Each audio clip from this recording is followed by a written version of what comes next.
श्री अमरेश जेना और बाइया जेना आज मुझे देखिली गणमाध्यम सामने गिरफ्तारी हेबा समय रे मो ना उच्चारण करछंती कि ए विषय रे अर्चना नाग को पचारंतु बोली।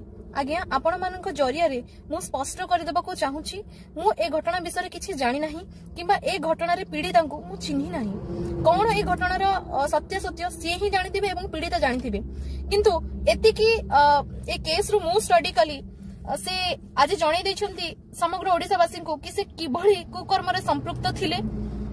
एवं आ गोटे कथा इम्पोर्टेंट कथा हैला कि सी जो मो ना नै कि उच्चारण करछंती कि अर्चना नाग को पचारंतु बोली से एथिरे स्पष्ट कर दउछंती कि सी मो प्रति हेतिबा अन्याय अत्याचार एवं केस रो संपूर्ण मास्टरमाइंड और सी मो घटना रे संपृक्त थिले।